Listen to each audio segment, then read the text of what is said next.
morning to 8-9.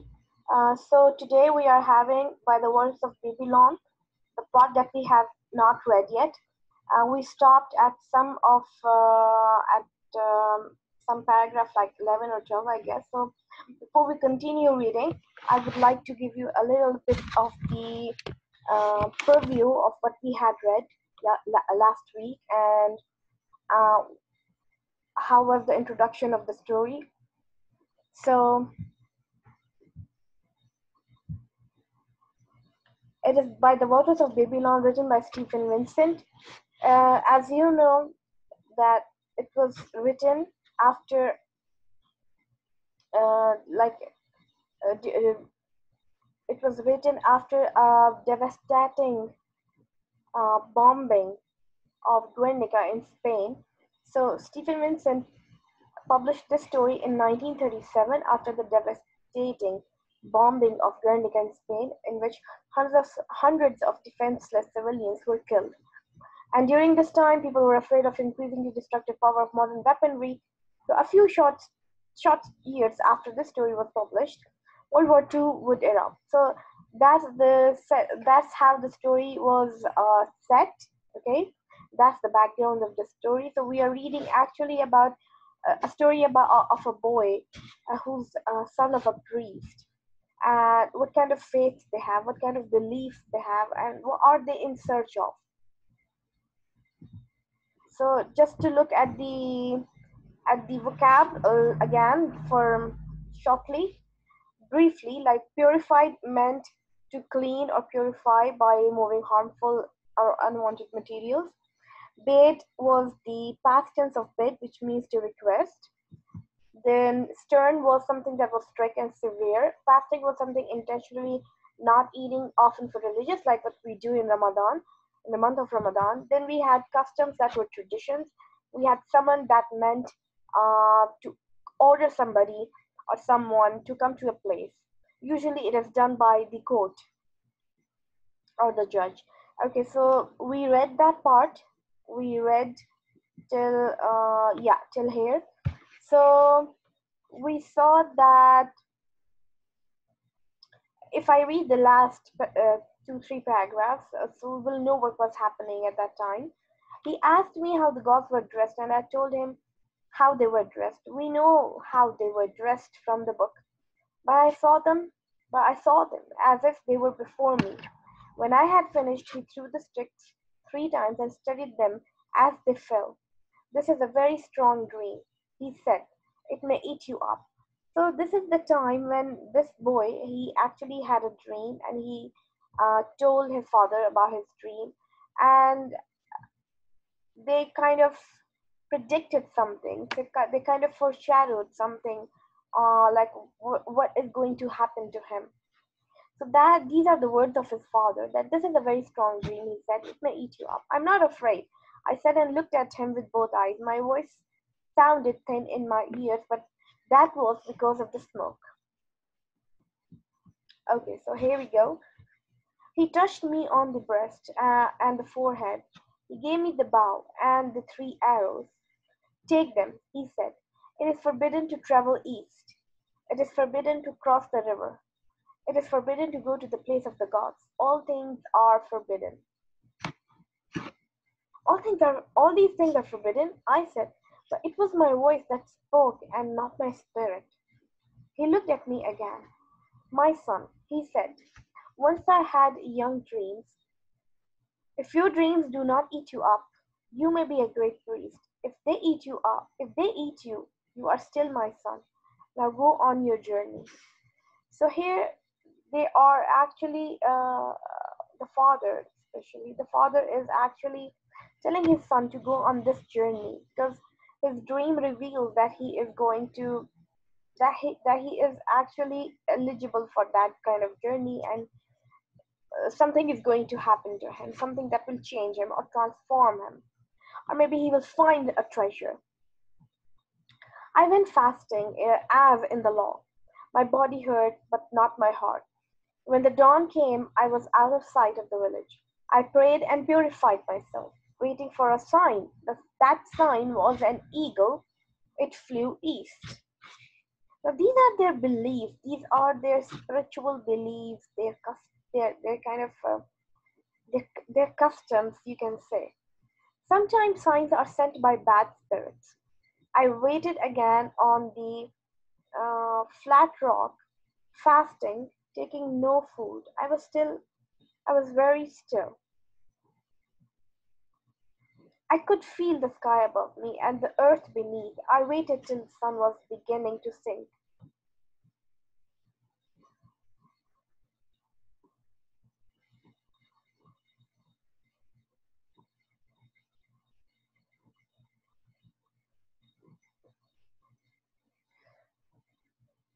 Then three deer passed in the valley going east. They did not mind me or see me. There was a white fawn with them, a very great sign. So finally, they had a sign that it is the time that he can go to the journey. Yeah, because meanwhile he was fasting and he was taking some kind of you know, that was kind of a kind of purification of himself, of his soul, of his body. I followed them at a distance, waiting for what would happen. My heart was troubled about going east, yet I knew that I must go. My head hummed with my fasting. I did not even see the panther spring upon the white fawn. But before I knew it, the bow was, sorry, in my hand. I shouted, and the panther lifted his head from the fawn. It is not easy to kill a panther with one arrow, but the arrow went through his eye into his brain. He died as he tried to spring. He rolled over, tearing at the ground. Then I knew I was meant to go east. I knew that was my journey. When the night came, I made my fire and roasted meat.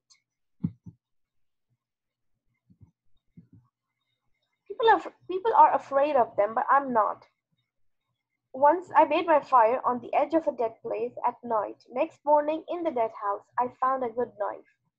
Little rusted, that was small to what came afterward, but it made my heart feel big. Always when I looked for game, it was in front of my arrow. And twice I passed her hunting parties of the forest people without their knowing, so I knew my magic was strong and my journey clean in spite of the law. This is a description of his appearance, of the things that he carried through his journey, and how he acted and responds to different situations his during his journey. Okay, so toward the setting of the eighth sun, I came to the bank of the great river. It was half a day's journey after I had left the God Road. We do not use the God roads now, for they are falling apart into great blocks of stone, and the forest is safer going. A long way off, I had seen the water through trees, but the trees were thick. At last, I came out upon an open place at the top of a cliff. There was the great river below, like a giant in the sun. It was, it is very long, very wide. It could eat all the streams we know and still be thirsty. Its name is Ojesam, the sacred, the long. No man of my tribe had seen it, not even my father, the priest. It was magical, and I prayed. So along his way, he is watching different scenes and different landscapes. Then I raised my eyes and looked south. It was there, the place of the gods. How can I tell you what it was like? You do not know. It was there in the red light, and they were too big to be houses. It was there with the red light upon it, mighty and ruined. I knew that in another moment the gods would see me. I covered my eyes with my hands and crept back into the forest. Surely that was enough to do and live. Surely it was enough to spend the night upon the cliff. The forest people themselves do not come near. Yet all through the night I knew that I should have to cross. the river, and walk in the places of the gods. Although the gods ate me up, my magic did not help me at all, and yet there was fire in my bowels, a fire in my mind. When the sun rose, I thought, my journey has been clean. Now I will go home from my journey. But even as I thought so, I knew I could not. If I went to the place of the gods, I would surely die. But if I did not go, I could never be at peace with my spirit again. It is better to lose one's life than one's spirit. If one is a priest and the son of a priest, so he had this kind of reliability, he had this kind of responsibility over his shoulders, that he is a son of a priest and he is out there for some reason, so he has to take the risk and step ahead. Nevertheless, as I made the raft, the tears ran out of my eyes. The forest people could have killed me without a fight. If they had come upon me, then, but they did not come. When the raft was made, I said the sayings for the dead and painted myself for death. My heart was cold as a fog and my knees like water, but the burning in my mind would not let me have peace.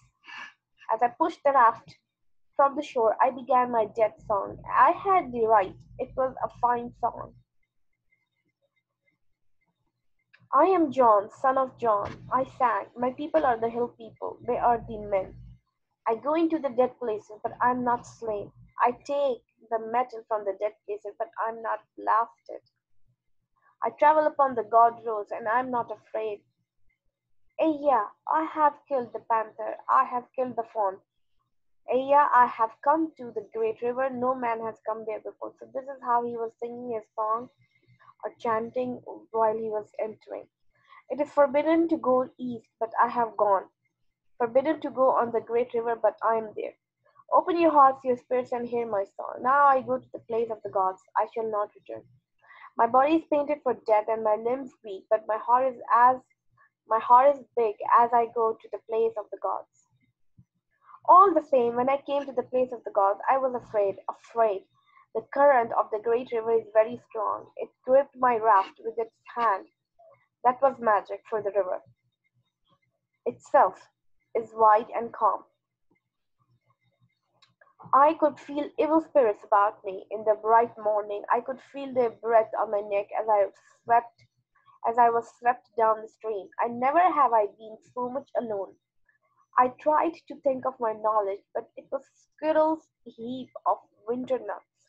There was no strength in my knowledge anymore, and I felt small and naked as a new hatched bird, alone upon the great river, the servants of the gods. So now he's feeling very fragile, he's feeling very unarmed, and he's not feeling as strong as he was before. Yet after a while my eyes were open and I saw both banks of the river. I saw that once there had been God roads across it, though now they were broken and fallen like broken vines. Very great they were, and wonderful, and broken. Broken in the time of the great burning when the fire fell out of the sky, and always the current took me nearer to the place of the gods, and the huge ruins rose before my eyes. I do not know the customs of the rivers. We are the people of the hills. I tried to guide my raft with the pole, but it spun around. I thought the river meant to take me past the place of the gods and out into the bitter water of the legends. I grew angry, then my heart felt strong. I said aloud, I'm a priest and the son of a priest. The gods heard me. They showed me how to paddle with the pole on one side of the raft. The current changed itself. I drew near to the place of the god. When I was very near, my raft stuck and turned over. I can swim in the lakes. I swam to the shore. There was a great spike or rusted metal sticking out into the river. I hauled myself up upon it and sat there, panting. I had saved my bow and two arrows and the knife I found in the dead place, but that was all. My raft went whirling downstream toward the bitter water. I looked after it, and thought if it had trod me under, at least I would be safely dead. Nevertheless, when I had dried my bowstring and restrung it, I walked forward to the place of the gods. It felt like ground underfoot. It did not burn me. It is not true what some of the tales say, that the ground there burns forever, but for I have been there. Here and there were the marks and stains of the great burning on the ruins, that is true. But they were old marks and old stains. It is not true either. What some of our priests say, that it is an island covered with faults and enchantments, magic, which means magic. It is not. It is a great dead place, greater than any dead place we know. Everywhere in it there are god roads, though most are cracked and broken. Everywhere there are the ruins of the high towers of the gods. How shall I tell what I saw? I went carefully, my strung bow in my hand, my skin ready for the danger. There should have been the wailings of spirits and the shrieks of demons. But they were not. It was very silent and sunny where I had landed. The wind and the rain and the birds that dropped seeds had done their work. The grass grew in the cracks of the broken stone. It is a fair island. No wonder the gods built there. If I had come there a god, I also would have built. How shall I tell what I saw? The towers are not all broken. Here and there one still stands like a great tree in a forest, and the birds nest high, but the towers themselves look blind, for the gods are gone. I saw a fish hawk catching fish in the river. I saw a little dance of white butterflies over a great heap of broken stones and columns.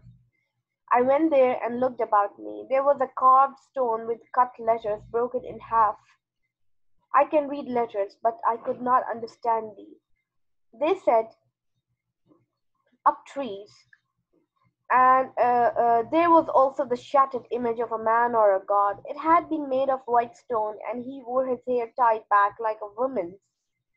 His name was Ashen. As I read on the cracked half of the stone, I thought it wise to pray to Ashen, although I do not know that god.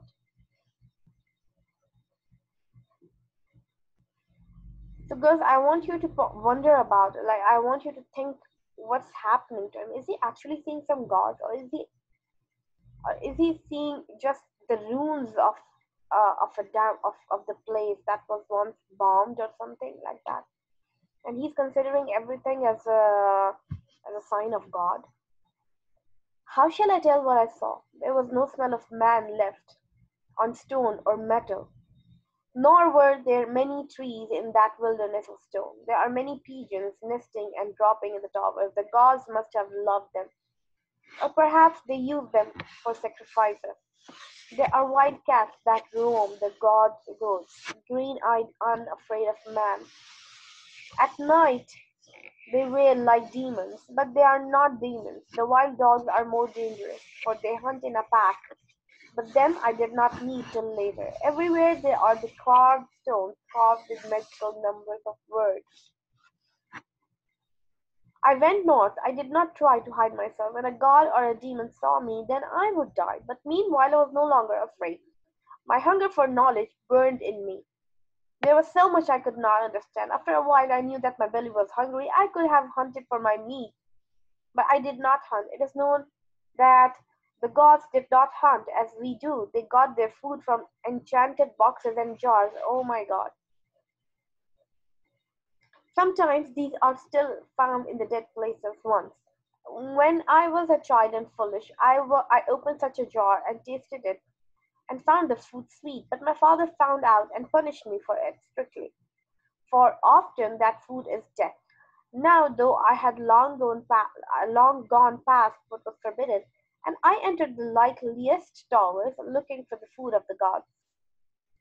I found it at last in the ruins of a great temple in the mid-city, a mighty temple it must have been, for the roof was painted like the sky at night with its stars. That much I could see. Though the colors were fainted and dim, it went down into great caves and tunnels. Perhaps they kept their slaves there. But when I started to climb down, I heard the squeaking of the rats. So I did not go. Rats are unclean, and there must have been many tracks of them from the squeaking. But near there, I found food in the heart of the room, behind a door that's still open. I ate only the fruits from the jar. They had a very sweet taste. There was a drink, too, in the bottle of glass. The drink of the gods was strong and made my head swim. After I had eaten and drunk, I slept on the top of a stone, my bow at my side. When I woke, the sun was low. Looking down from where I lay, I saw a dog sitting on his haunches. His tongue was hanging out of his mouth. He looked as if he were laughing.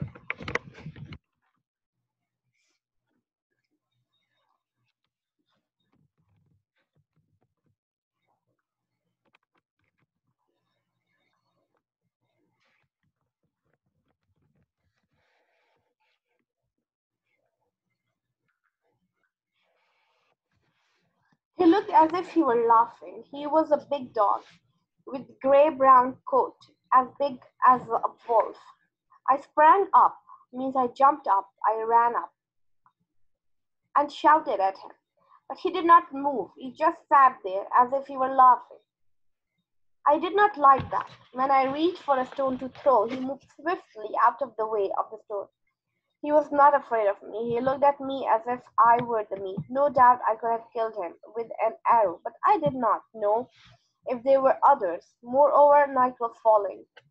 I looked about me. Not far away, there was a great broken god road leading north. The towers were high enough, but not so high, and while many of the dead houses were wrecked, there were some that stood. I went toward this god road, keeping to the height of the ruins, while the dog followed. When I had reached the god road, I saw that there were others behind him. If I had slept later, they would have come upon me asleep and torn out my throat. As it was, they were sure enough of me. They did not hurry. When I went into the dead house, they kept watch at the entrance. Doubtless they thought they would have a fine hunt. But a dog cannot open a door, and I knew from the books that the gods did not like to live on the ground but on high. I had just found a door I could open when the dog decided to rush. Ha! They were surprised when I shut the door in their faces. It was a good door of strong metal. I could hear their foolish baying beyond it, but I did not stop to answer them. I was in darkness. I found stairs and climbed. There were many stairs turning around till my head was dizzy. At the top was an other door. I found the knob and opened it. I was in a long, small chamber.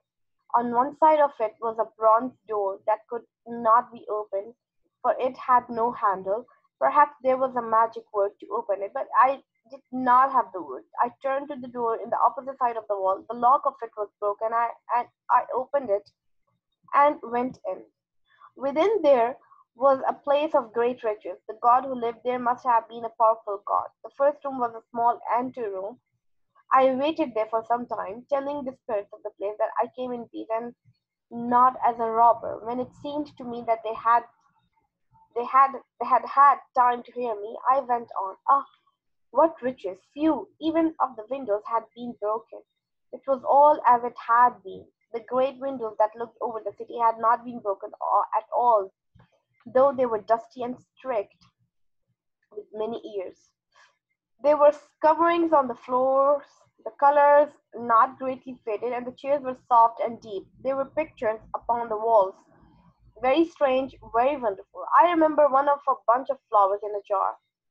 If you came close to it, you could see nothing but bits of color, but if you stood away from it, the flowers might have been picked yesterday. It made my heart feel strange to look at this picture, and to look at the figure of a bird in some hard clay on a table and see it so like our birds. Everywhere there were books and writings, many in tongues that I could not read. The God who lived there must have been a wise God and full of knowledge. I felt I had right there, as I sought knowledge also. Nevertheless, it was strange. There was washing place, but no water. Perhaps the god washed in air. There was cooking place, but no wood. And though there was a machine to cook food, there was no place to put fire in it. Nor were the candles or lamps. They were things that looked like lamps, but they had neither oil nor wick. All these things were magic, but I touched them and lived. The magic had gone out of them. Let me tell one thing to show. In the washing in the washing place a thing said hot, but it was not hot to touch. Another thing said cold, but it was not cold to touch. This must have been a strong magic, but the magic was gone. I do not understand. They had ways. I wish that I knew. It was close and dry and dusty in their house of the gods. I have said the magic was gone.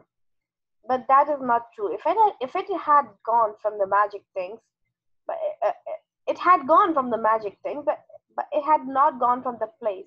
I felt the spirits about me, weighing upon me, nor had I ever slept in a dead place before, and yet tonight I must sleep there. When I thought of it, my tongue felt dry in my throat, in spite of my wish for knowledge. Almost I would have gone down again and faced the dogs, but I did not.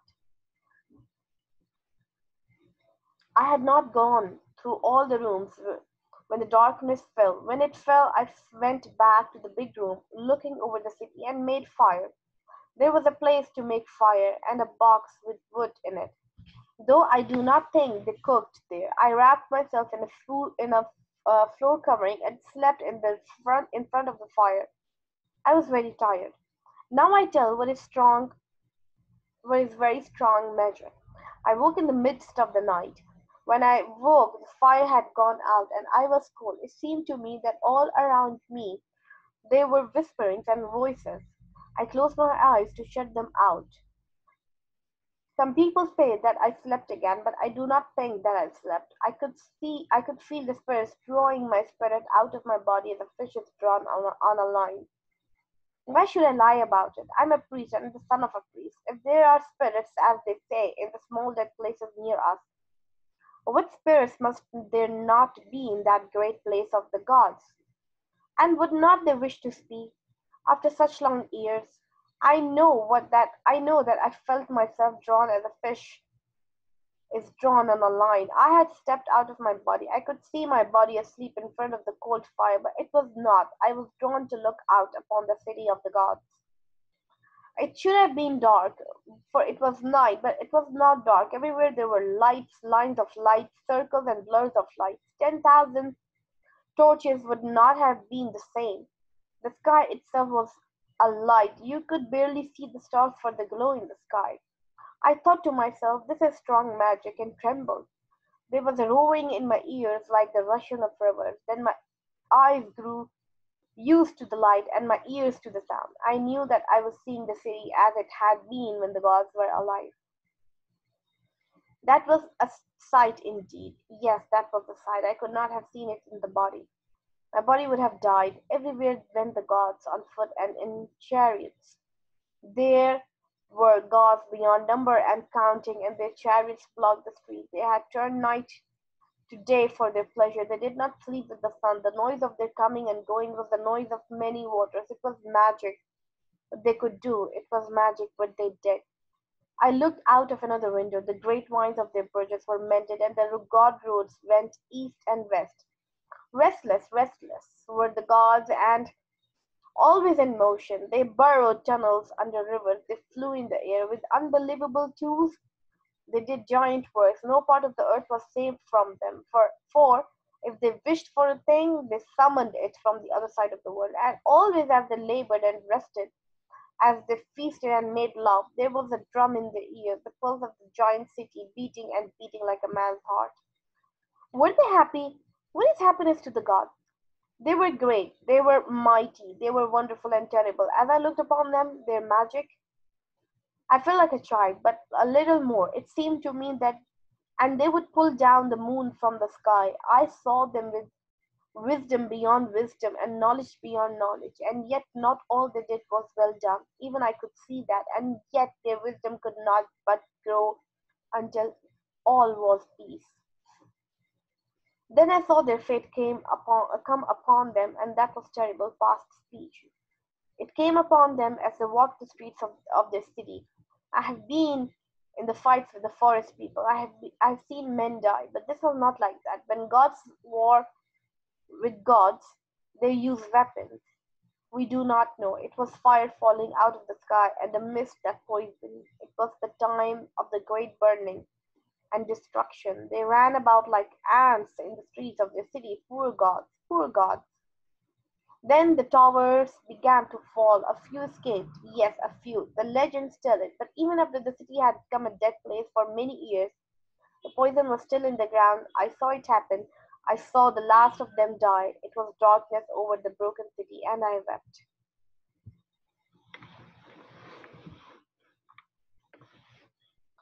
All right, girls, so we will read the latter part of it in the next session from paragraph 50.